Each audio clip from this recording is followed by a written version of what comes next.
Right, guys. So, for the purpose of this, I'm just stating that I'm recording this call. It's protocol for whenever you're recording to let everyone on the call know that we're recording. It's my pleasure to introduce Prosper. Um, I got in contact with him a while ago, and I think he's got a fantastic story.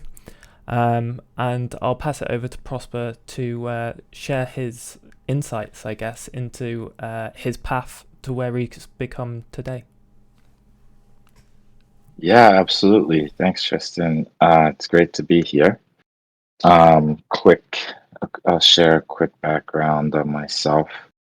So I was born and grew up in Nigeria. I moved out of Nigeria when I was about 15. Barely, uh, yeah, I think I was almost done with high school. Moved to the States through a student visa and studied initially in a high school in the Bronx, New York. And then I got a scholarship to attend Williams College, where I met Moti, I think Moti is one of the founders of Pledges. Um, or and so Moti and I have had a long relationship. I've known each other since then.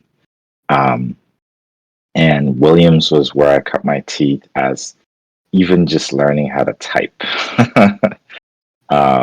Was my first computer science course, and there I was like doing the one finger typing situation. And my first computer science course was terrible. I bombed it because, of course, I couldn't even type, let alone like program robots to do stuff that was, like dancing and finding paths and stuff like that. So I got like a C plus, which is my worst grade ever in college. But then I loved it. I was like, this is so cool. I want to keep doing more, more coding. So I took more coding courses and it only got better from there. I remember the teacher who taught me that initial robotics course, I ended up meeting up with her, meeting her again in a later course in advanced robotics back in my senior year. And she's like, wow, this is such a big difference from where you were. Um, and so it was a fun experience to learn how to code back at Williams. And I decided I need to do more of this. So I started building companies. First company I built, first couple of companies actually was with Morty again. We worked on we built a startup that was focused on helping monetize social networks through market research, data gathering. So that company did really well. One of the notable aspects of that was trying to negotiate with Mark Zuckerberg. We started as a social network back then, if you can imagine, in 2004, late 2004, between 2005 and 2006. We actually had a social network that got up to about 6 million users. And back then, Facebook had about 12 million users. And we did compete head to head with Facebook, but that wasn't because we wanted to. We were going to do something sideways, like events, social events, and we built an events site, social event site, and then that was when we ran into Zuckerberg, and we said, okay, let's talk. So we got together, we had lunch and drinks and whatnot. We're like, hey, Mark, so we're the social events guys and you guys are the social guys. We're gonna just keep it that way, right? And Mark had this steely like stare in his eyes, like, yeah, if my users want events, I'll give them events. And that's exactly what he proceeded to do. He copied every single feature on our event site, and that's when Facebook got Facebook events back in 2006. And then we're like, if you're going to compete against us, then we're going to compete against you. And they built a feature. We built it. If you remember back then, Facebook only had a face photo, a single face photo.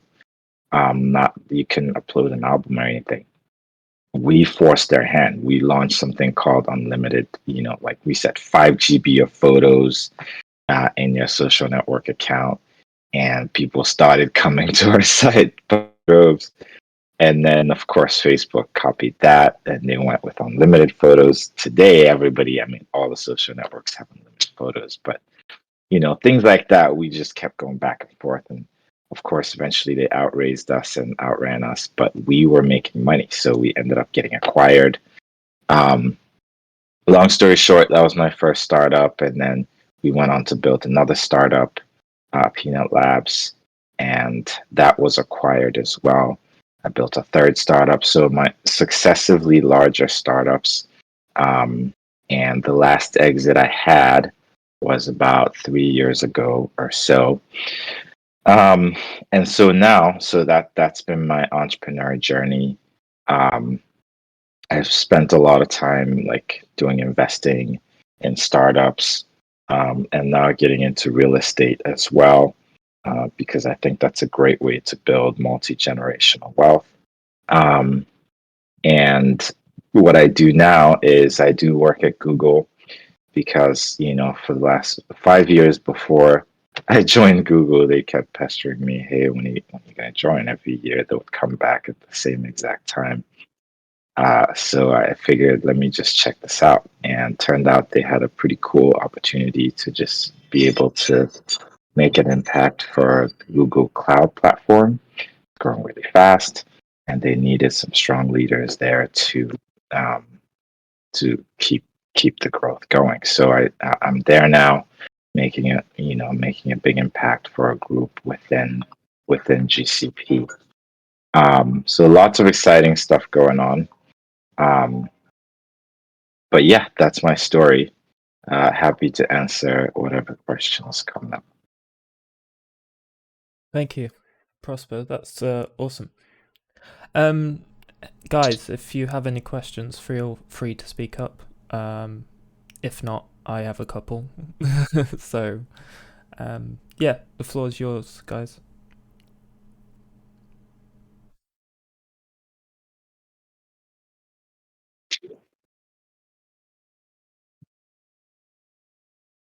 Hi Prosper, how's it going? Good, good. All right, so I was about asking, what are the career opportunities like working at Silicon Valley? Because I could see that you, I don't know, are you the founder of Silicon Valley or something? Am I the founder of Silicon Valley? No, I wish. Yes. So Silicon Oh, Valley is a much larger space ecosystem of tech startups that are founded or based in the Bay Area. Um, and so there is a place called the Valley, um, and it's mostly VCs actually that are headquartered there these days, um, and so I think it's generally has expanded to just be about startups in the Bay Area and VC ecosystem. There are lots of investors, lots of founders doing startups around here. Um, and so my startups, I guess you could say they are Silicon Valley startups. But as far as I'm concerned, it's technology headquarters of California. Really, is what Silicon Valley is. right. So what are the opportunities like for people who are looking forward to working with companies or startups from Silicon Valley? Um, what are the opportunities for startups or for for pe- tech? for people who are looking forward to working at Oh, right. startups at Silicon Valley. And I guess it depends where you are now.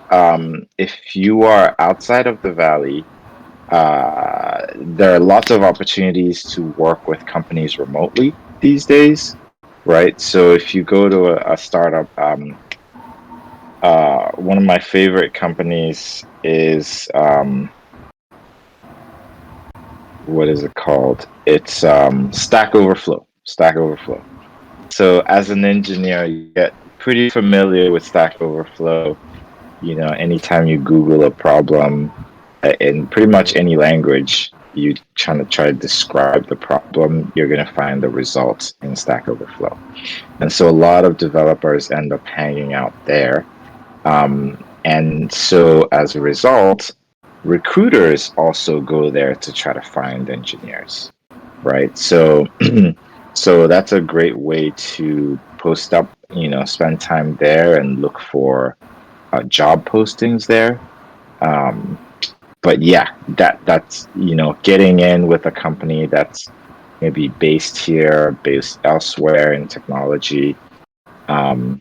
The opportunities here are immense, whether it's as a software engineer or a data science analyst, or a data science engineer.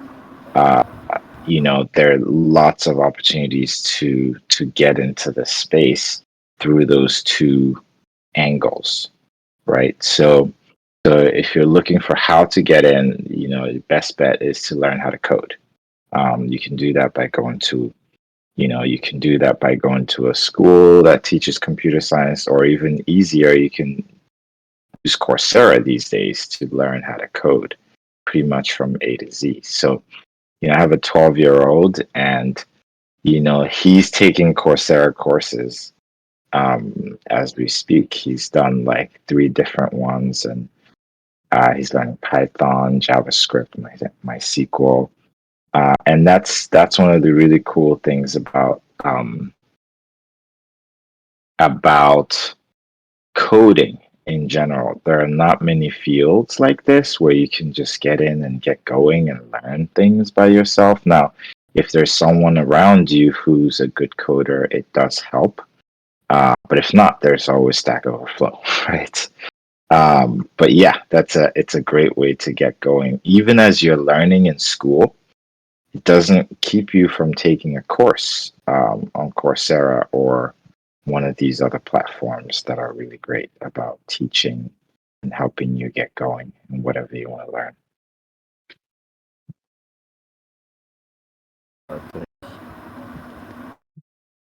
Okay, I also have a question.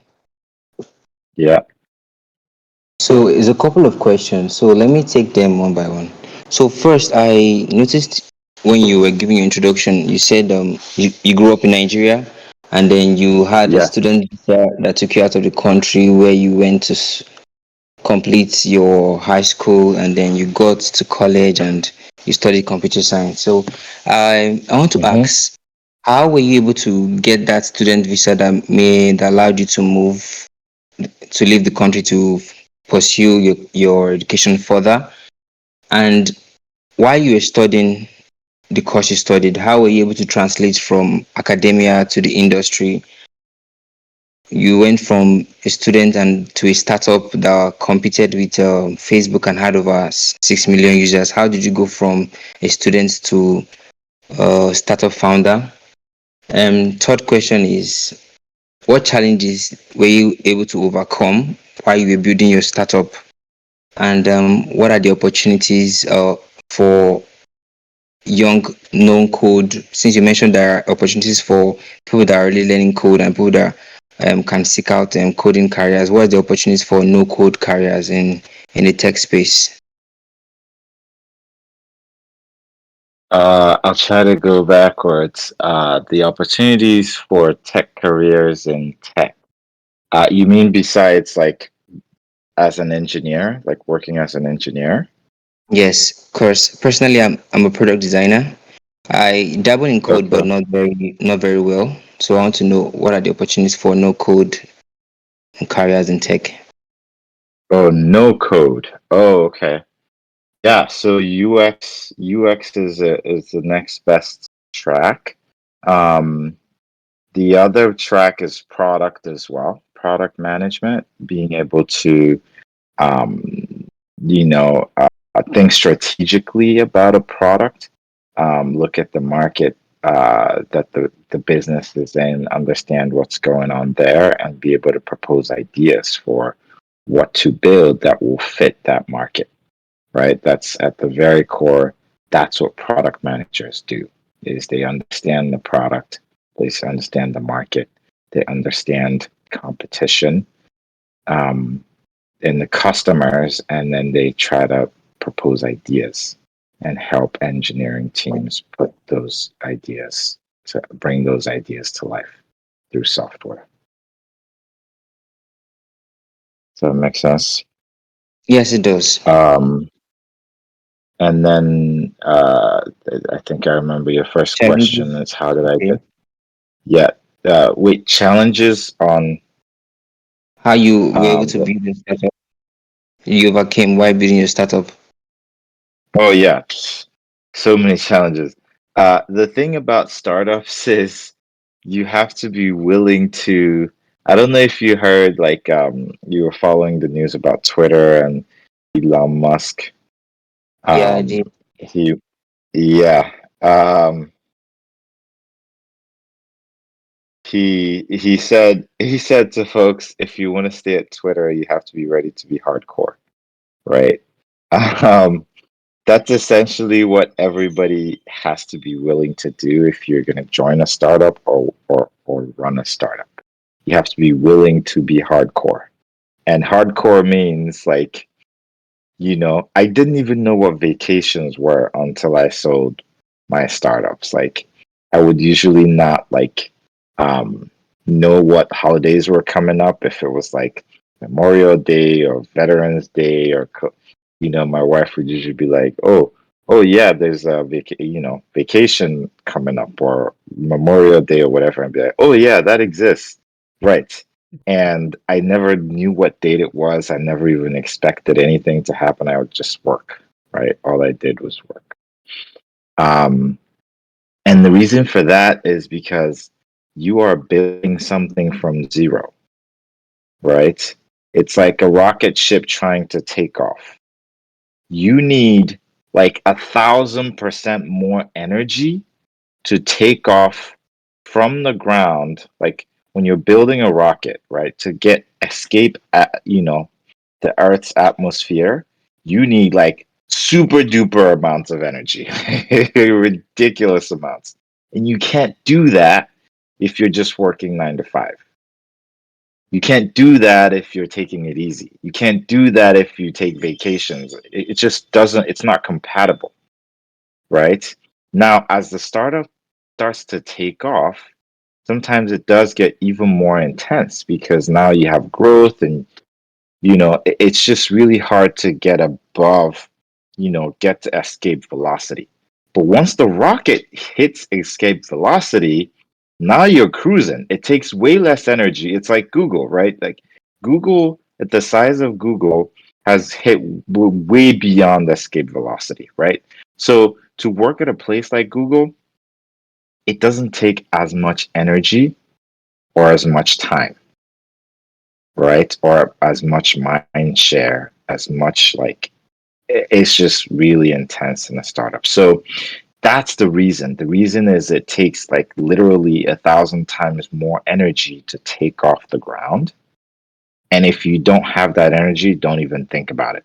If you don't have an energy, don't even join a startup. Don't start a startup. Don't go near a startup unless you're like ready to, like, really power through it. Um, at a place like Google, they try to hire experienced folks, and those folks know what they're doing. They're going to be more, specialized in most things, right? As opposed to a startup, you have to wear multiple hats, right? So in a startup, you're not going to come in there and say, I'm an engineer and that's all I'm ever going to do. Like when you're in the first stage, you only have 3 people. Well, guess what? Somebody's got to do all the, like, DevOps, plus all the engineering, plus all the testing, plus all the, sometimes the founder, technology founder, also has to do the product, be the product guy. They have to be the QA guy. They have to be the sysadmin guy. They have to, And that's why there's so much energy required, right? And as the startup gets a little bit bigger, it gets a little bit easier, but not by much until like literally you've gotten past that stage. Depending on the startup, it could be like 100 people, it could be 500 people, it could be, whatever stage it is where you've solved for product market fit, you solved for revenue growth, like, profitability, and then you've solved for scale, right? You have to solve those key three problems before you can go, okay, yeah, I've reached cruising altitude. I can chill out a little bit. So in terms of what are the challenges of building a startup, that's the main one, is you got to be willing to plow through and do whatever it takes um, to be able to succeed. Some people can pull it off, apparently, but it's really few and far between. They have to be super experienced. They have to have a large team, raise a lot of money. But that also ends up being a trap very often when you raise money as a startup. You think you've arrived, you're chilling. You don't end up spending all that energy that you need to make it happen. And then the startup fails, right? So anyway, those are the challenges of running a startup, or being in a startup. Um, and then to your first question, how did I get the visa? Yeah, so I mean, these days it's probably a lot simpler to apply to a school, right? A school that welcomes international students in the United States. Just apply to one of their programs, and say, "Hey, I'm in Nigeria or X whatever place," and very often they'll help you get a visa to attend their school. It's called an F1 student visa, and very often alongside the admission, they'll help you with the process. So you can say, when you apply for the visa, you go through the embassy and go, "Hey, I'm applying to attend school," and that's how you typically can do it.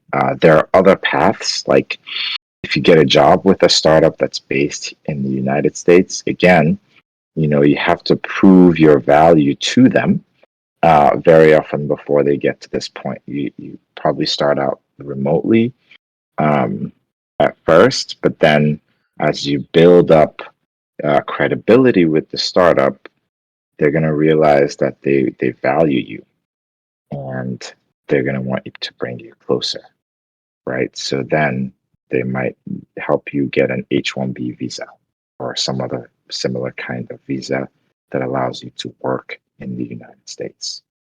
Um, so those are some of the pathways. The way I did it was way less efficient than that.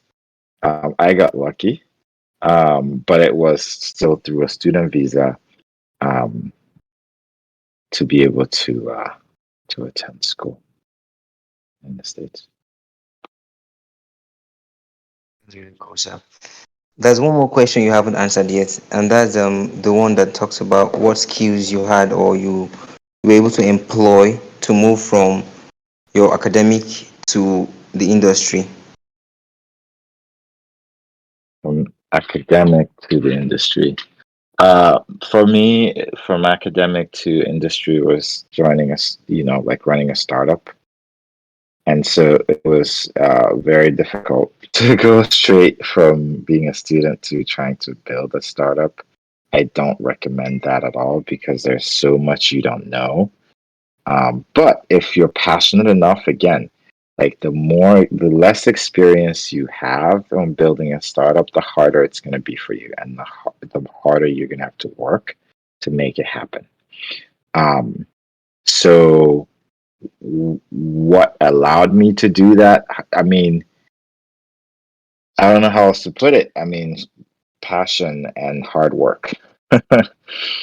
As you get more experience, people talk a lot about working smart, not hard, as much. But when you're not experienced, i.e., coming out of school from academia directly, you don't know how to work that smart.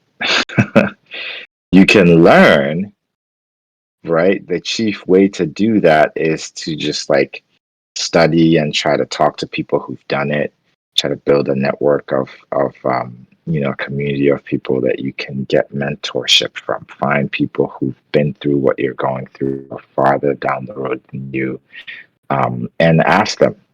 Talk. Keep very close contact with them and try to build out your knowledge base. Talk them through what you're going through, get ideas from them. That's one way to get through it without that much experience. Another way is read a lot of, uh, if you're trying to go through a startup and build a startup, you need to read about, just read a lot of books. I did that quite a bit. And when I heard about Mark Zuckerberg's, story, I think he did that quite a bit as well. When he was ramping up to, his startup, his chief ways of learning, like the main ways that he learned the things he didn't know, were reading lots of books, talking to lots of mentors. You put those two together, you're going to get very far. And that's how you work smarter, right? Otherwise, without those two things, you're going to be working really, really hard. And it's just going to take you much longer to get where you're going to go, and a lot more energy. You're going to make lots of mistakes. You'll make lots of mistakes anyway. Right? Zuckerberg is still making mistakes today, right? So this company is massive. He's already learned a lot. And, I make a lot of mistakes today still, but the mistakes tend to be way less expensive. Um, and you tend to figure it out much sooner. But that's the path. It's like you have to have a growth mindset about it, and you have to recognize that when you fail, it's not because you don't have it in you to figure it out. It's because you just haven't found the path yet, and you just have to keep trying. Does that get all the questions?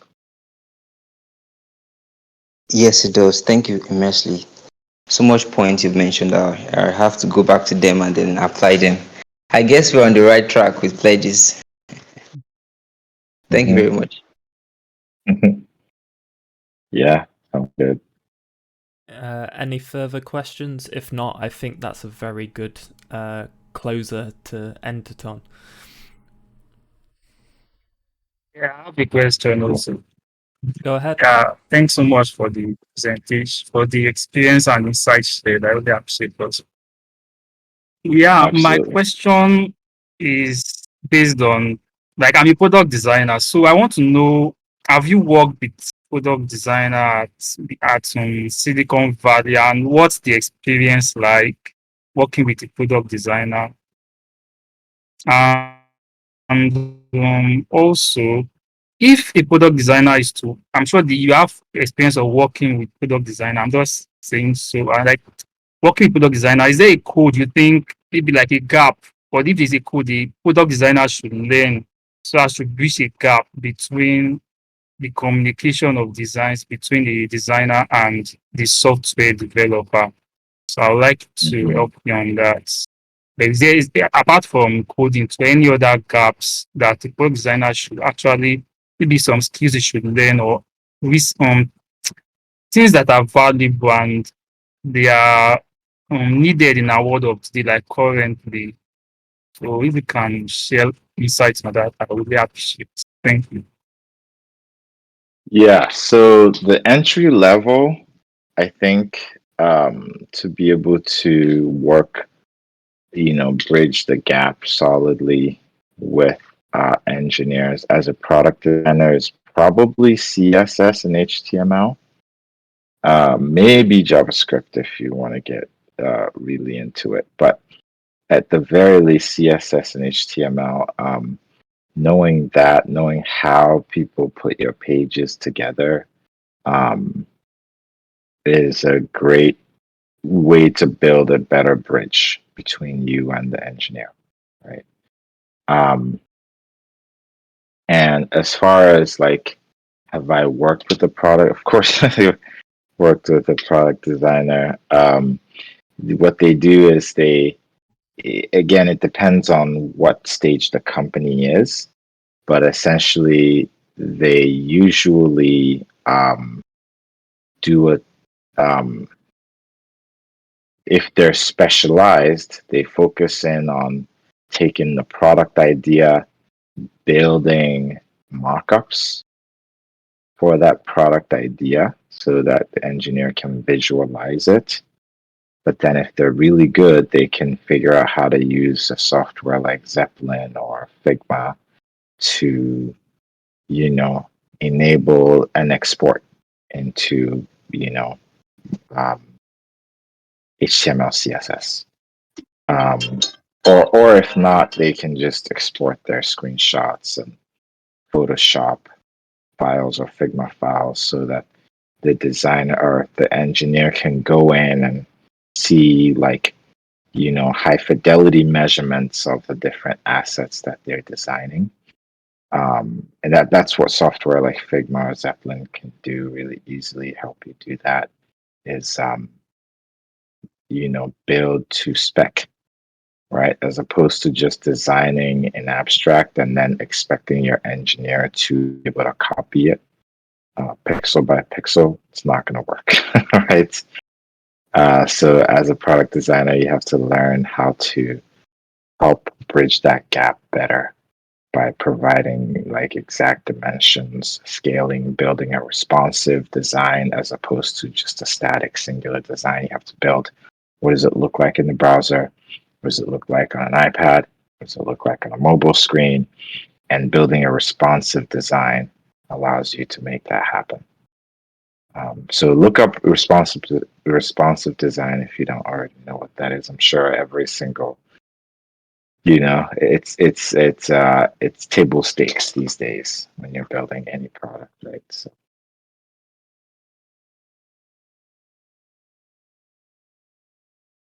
Thank you very much. Thank you. I understand now. Very good.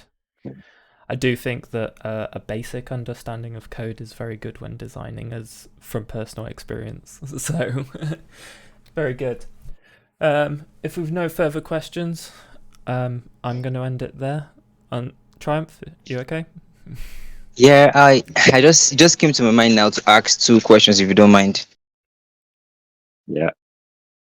Okay, the first one is I noticed Prosper was able to invest early in some startup companies and some companies at Silicon Valley. I wanted to ask him, what does he look out for when doing investments in these companies? How does he identify companies that will stand the test of time? And last question is just what's the name of the startup he went into when he competed with Facebook? I wanted to look that up and read up on it. Thank you. Those It's are Peanut Labs. Yeah, so the company started out as a social network, and then it became a media company, like a market research slash advertising company called Peanut Labs. Peanut Labs was acquired by Dynata. Dynata, you can look up. I don't know if the brand Peanut Labs is still around. Yeah, peanutlabs.com. Wait, what? Is it still up and running? Yeah. So it will send you to dynata.com. If you go to peanutlabs.com right now, that's who acquired it. But there is a Facebook page. I understand that still has Peanut Labs branding on it. Yeah, facebook.com/Peanut Labs.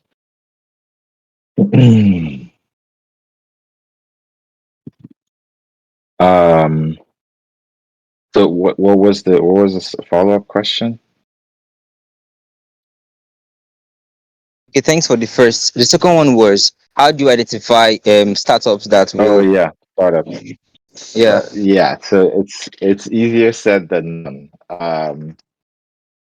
It's one of those things, right? Like you can describe it, but when it comes to actually doing it, it just takes experience.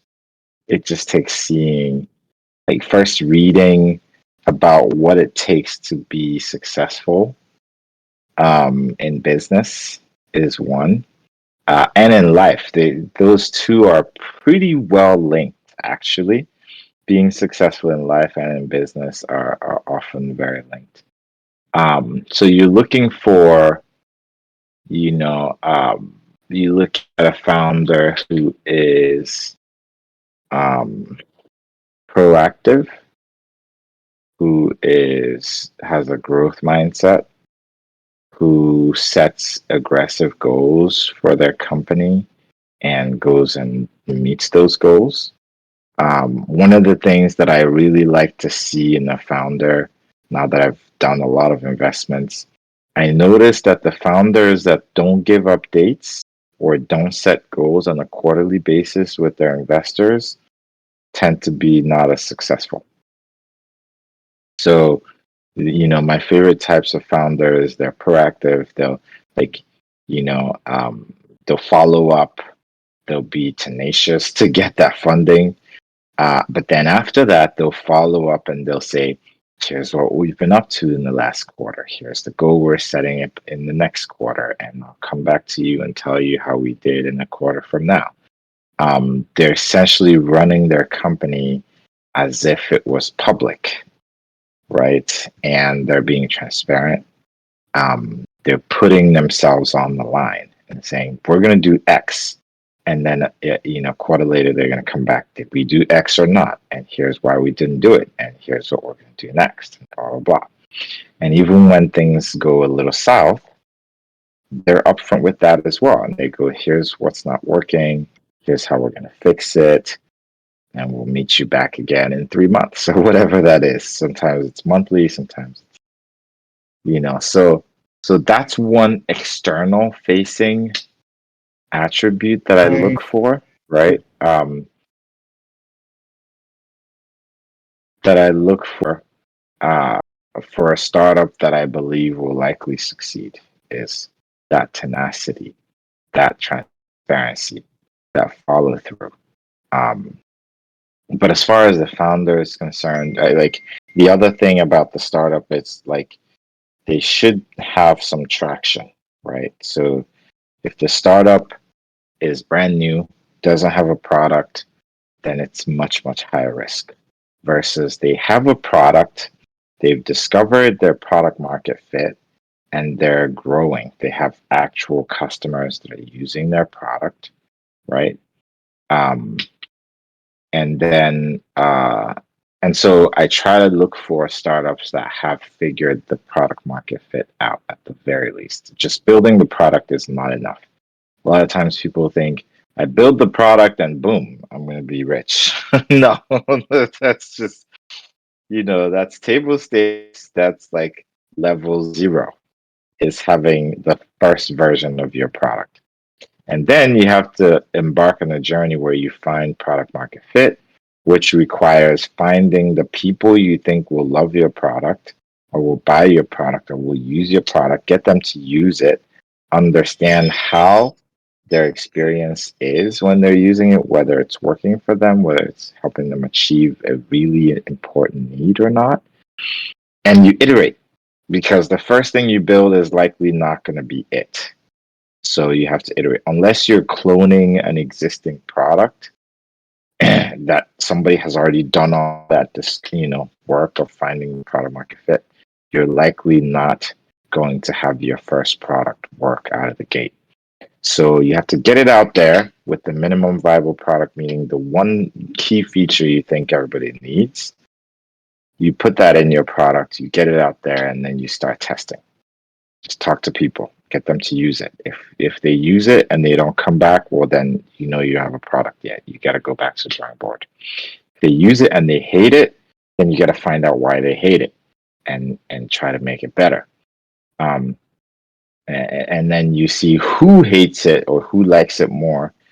When you find what happens is with any product, you're going to find that some people like it, some people love it, and some people can't live without it. Right? If you don't find that there's a group of people who love it or can't live without it, if you don't find that, you got to keep looking. You can't just go, oh yeah, people like the product, they used it once, so then I must have a great product. No, that's not how it works. In fact, there's a survey that I recommend you do. It's called I forget what it's called. It's essentially a survey that allows you to figure out whether people really need your product or not, and it has to do with getting them to use your product and then asking them the simple question: if this product didn't exist today, how disappointed would you be? And let them rate it from like, I wouldn't care, to like, something like on the extreme, like I would die without this product or something like that, right? You want people to be around 8 on that scale, between 7 and 8. And very often people do something opposite than that. They go, yeah, would you use this product? And then when people say yes, they take that to mean, oh yeah, my product is great. And sometimes they take that survey to people who haven't even used the product. They've just described the product, right? So there are several things that you have to think about when building a new product, and those are some of those things. I mean, it's a long story. So I look for that product market fit. I look for that tenacity with the founder. I look for that traction. I look for, have they figured out who their market is? Have they done that testing? And are their customers like mad about them?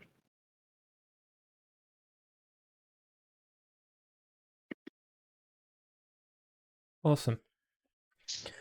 Well, thank you very much, Mr. Prosper. Thank you so much. Mm-hmm. Cool. Cool. Thank you very much for your time, Prosper. I'm gonna call it here. You've been very generous. So Yeah. thank you everyone for Nice. joining, and thank you once again. Sounds Take good. care, everyone. Thanks, everybody.